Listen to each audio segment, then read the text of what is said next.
Hi friends, welcome back to Nisha cooking channel. ಇವತ್ತು ನೋಡ್ರಿ ನಾನು ಸೂಪರ್ ಟೇಸ್ಟಿಯಾದಂತಹ ಹಾಗಲಕಾಯಿ ಪಲ್ಯ ರೆಸಿಪಿನ ಮಾಡಿ ತೋರಿಸ್ತಾ ಇದ್ದೀನಿ. ಈ ವಿಧಾನದಲ್ಲಿ ಒಂದ್ಸರಿ ಮಾಡಿ ನೋಡ್ರಿ. ಸ್ವಲ್ಪನೂ ಕಹಿ ಇಲ್ಲದೆ ಇರೋ ರೀತಿ ಹೇಗೆ ಮಾಡೋದು ಅಂತ ನೋಡ್ಕೊಳ್ರಿ. ವಿಡಿಯೋ ರೆಸಿಪಿ ಇಷ್ಟ ಅನಿಸಿದ್ರೆ ನಮ್ಮ ಚಾನಲ್ಗೆ ಸಬ್ಸ್ಕ್ರೈಬ್ ಮಾಡಿಕೊಡ್ರಿ. ಫ್ಯಾಮಿಲಿ ಫ್ರೆಂಡ್ಸ್ ಜೊತೆ ವಿಡಿಯೋನ ಶೇರ್ ಮಾಡಿಕೊಡ್ರಿ. ಇಲ್ಲಿ ನೋಡ್ರಿ, ಹಾಗಲಕಾಯಿ ಪಲ್ಯ ಮಾಡೋದಕ್ಕೆ ನಾನಿಲ್ಲಿ ಹಾಗಲಕಾಯನ್ನು ಈ ಥರ ಸಣ್ಣಗೆ ಕಟ್ ಮಾಡ್ಕೊಂಬಿಟ್ಟು 1 ಅವರ್ ನಾನು ನೀರಲ್ಲಿ ಹಾಕಿ ನೆನೆಸಿಟ್ಟಿದ್ದೆ. ಸ್ವಲ್ಪ ಉಪ್ಪು ಹಾಕಿಬಿಟ್ಟು 1 ತಾಸು ನೆನೆಸಿಟ್ರೆ ಹಾಗಲಕಾಯಿ ಅಲ್ಲಿರೋ ವಿಷ ಎಲ್ಲ ಬಿಟ್ಕೊಳ್ಳುತ್ತೆ, ಅದರಲ್ಲಿರೋ ಕಹಿ ಅಂಶ ಎಲ್ಲ ಬಿಟ್ಟು ಹೋಗುತ್ತೆ. ಹಾಗಾಗಿ ನಾವು ಸ್ವಲ್ಪ ಹೊತ್ತು ನೀರಲ್ಲಿ ಅದನ್ನು ನೆನೆ ಇಡಬೇಕು ಕಟ್ ಮಾಡಿಂದ. ಆಮೇಲೆ ಈ ಥರ ಕಡಾಯಿನ ಬಿಸಿ ಮಾಡಿ ಅದಕ್ಕೆ ಹೆಚ್ಚಿ ತೊಗೊಂಡಂಥ ಹಾಗಲಕಾಯಿನ ಹಾಕಿ ನೆನೆಸಿರ್ತೀವಲ್ಲ ಅದರ ನೀರೆಲ್ಲ ಬಸಿದ್ಬಿಟ್ಟು ಚೆನ್ನಾಗಿ ಈ ಥರ ಕಡಾಯಿ ಬಿಸಿ ಮಾಡ್ಕೊಂಡು ಹಾಕಿ ಚೆನ್ನಾಗಿ ಫ್ರೈ ಮಾಡಿಕೊಡ್ರಿ. ಅಂದರೆ ಫಸ್ಟ್ ನಾವು ಅದನ್ನು ಹುರ್ಕೋಬೇಕಾಗುತ್ತೆ. ಹಾಗಲಕಾಯನ್ನು ಸರಿಯಾಗಿ ಈ ಥರ ಫ್ರೈ ಮಾಡ್ಕೊಂಡು ಮಾಡೋದ್ರಿಂದ ತುಂಬ ಚೆನ್ನಾಗಿ ಬರುತ್ತೆ. ಆಮೇಲೆ ಟೇಸ್ಟ್ ಕೂಡ ಸೂಪರಾಗಿರುತ್ತೆ ನೋಡಿರಿ.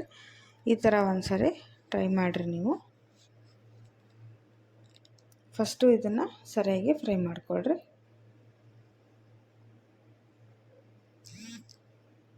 ಫ್ರೈ ಮಾಡಿಕೊಂಡು ಈಗ ಒಂದೆರಡು ಸ್ಪೂನಷ್ಟು ಎಣ್ಣೆ ಹಾಕಿ ಚೆನ್ನಾಗಿ ಫ್ರೈ ಮಾಡಿಕೊಡ್ರಿ. ಎಣ್ಣೆ ಹಾಕಿದರೆ ಬೇಗ ಫ್ರೈ ಆಗುತ್ತೆ ನೋಡಿರಿ. ಆಮೇಲೆ ಇದನ್ನು ಕೆಂಪಗಾಗೋವರೆಗೂ ನಾವು ಇದನ್ನು ಫ್ರೈ ಮಾಡ್ಕೋಬೇಕು. 1-2 ನಿಮಿಷ ಇದಕ್ಕೆ ಟೈಮ್ ಹಿಡಿಯುತ್ತೆ. ಆದರೆ ಫ್ರೈ ಆದಮೇಲೆ ಅಂತೂ ತುಂಬ ರುಚಿ ಬರುತ್ತೆ ಹಾಗಲಕಾಯಿ. ನೀವು ಹಾಗೆ ತಿನ್ಬೋದು. ಕಹಿ ಅಂಶ ಸ್ವಲ್ಪನೇ ಇರದೇ ಇರೋ ರೀತಿ ಪಲ್ಯ ರೆಡಿ ಆಗುತ್ತೆ ನೋಡಿರಿ. ಅದಕ್ಕೆ ನಾವು ಸ್ವಲ್ಪ ಹೊತ್ತು ನೀರಲ್ಲಿ ಇದನ್ನು ನೆನೆಸಿಡಬೇಕು. ಟೈಮ್ ಇಲ್ಲಾಂದರೆ ಒಂದು ಅರ್ಧ ಗಂಟೆ ಆದರೂ ಇದನ್ನು ನೆನೆಸ್ಬೇಕು ನೋಡಿರಿ. ನೆನೆಸಿ ಈ ಥರ ಚೆನ್ನಾಗಿ ಕೆಂಪಗೆ ಹುರ್ಕೊಳ್ರಿ. ನೋಡಿ, ಇಲ್ಲಿ ಫುಲ್ಲು ಡ್ರೈ ಆಗಿ ಹೇಗೆ ಕೆಂಪಗೆ ಕಾಣಿಸ್ತಾ ಇದೆ ಅಂಥೇಳಿ. ಇದೇ ಥರ ಇದನ್ನು ನಾವು ಫ್ರೈ ಮಾಡಿಕೊಂಡು ತೆಗೆದಿಟ್ಕೊಳ್ಳೋಣ. ಫಸ್ಟು ಈ ಥರ ಫ್ರೈ ಮಾಡಿದ್ರೆ ಅದ್ರಾಗೊಂದು ಘಮ ಚೆನ್ನಾಗಿ ಬರುತ್ತೆ ಪಲ್ಯಕ್ಕೆ. ಆಮೇಲೆ ಟೇಸ್ಟು ಚೆನ್ನಾಗಿರುತ್ತೆ ನೋಡಿರಿ. ಈಗ ಅದು ಫ್ರೈ ಆಗಿದೆ. ಇದನ್ನ ಪ್ಲೇಟಿಗೆ ತೆಗೆದು ಹಾಕೋಣ. ಈಗ ಒಗ್ಗರಣೆಗೆ ನಾನಿಲ್ಲಿ 1-2 ಉಳ್ಳಾಗಡ್ಡಿ ಮತ್ತು ಕರಿಬೇವು ಸೊಪ್ಪು, ಹಸಿಮೆಣ್ಸಿನ್ಕಾಯಿನ ತೊಗೊಂಡಿದ್ದೀನಿ. 4 ಹಸಿಮೆಣ್ಸಿನ್ಕಾಯಿನ ತೊಗೊಳ್ರಿ. ಆಮೇಲೆ ಒಂದು ಸ್ವಲ್ಪ ಹುಣಸೆ ಹಣ್ಣನ್ನು ನೆನೆ ಹಾಕಿಟ್ಟಿದ್ದೀನಿ. ಹುಣಸೆ ಹಣ್ಣು ನೋಡಿರಿ, ಒಂದು ನಿಂಬೆಹಣ್ಣಿನ ಗಾತ್ರದಷ್ಟು ಹುಣಸೆ ಹಣ್ಣನ್ನು ಇಲ್ಲಿ ನೆನೆ ಹಾಕಿದ್ದೀನಿ. ಹುಣಸೆ ಹುಳಿ ಹಾಕೋದ್ರಿಂದ ಪಲ್ಯ ತುಂಬ ರುಚಿ ಕೊಡುತ್ತೆ. ಇಲ್ಲ ಅಂದರೆ ನೀವು 2 ಟೊಮ್ಯಾಟೋನ ಹೆಚ್ಚಿ ಹಾಕ್ಕೊಳ್ರಿ. ಆವಾಗ ಹುಳಿ ಜಾಸ್ತಿ ಇರುತ್ತಲ್ಲ, ಚೆನ್ನಾಗಿ ಬರುತ್ತೆ ಪಲ್ಯ.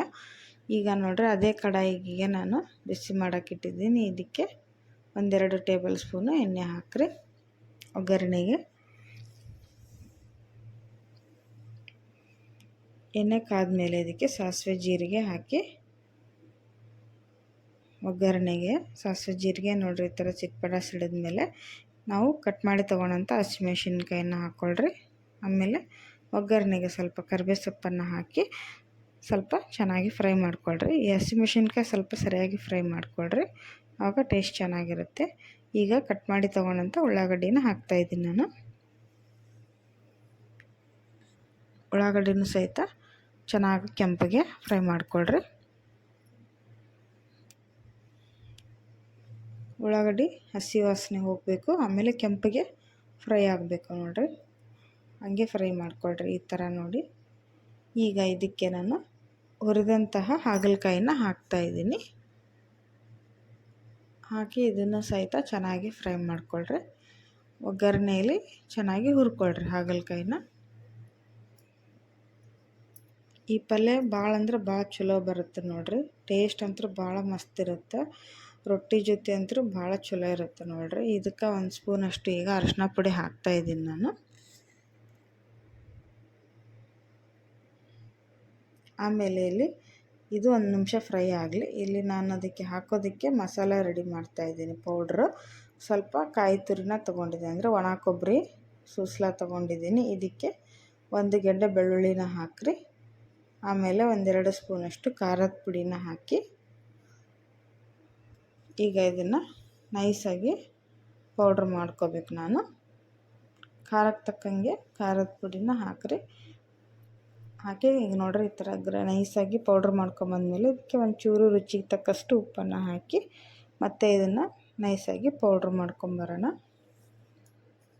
ನೋಡಿ ಇಲ್ಲಿ ಕೊಬ್ಬರಿ ಮಸಾಲ ಪೌಡ್ರ್ ರೆಡಿ ಆಯಿತು.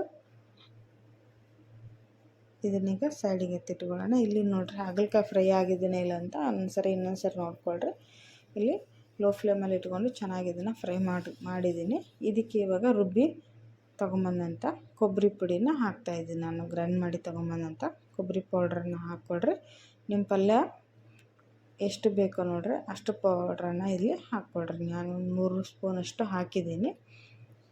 ಹಾಕಿ ಸ್ವಲ್ಪ ಚೆನ್ನಾಗಿ ಫ್ರೈ ಮಾಡ್ಕೊಳ್ರಿ ಅದನ್ನು ಸಹಿತ. ಈಗ ಎಣ್ಣೆಯಲ್ಲಿ ಎಲ್ಲ ಚೆನ್ನಾಗಿ ಫ್ರೈ ಆಗಿದೆ.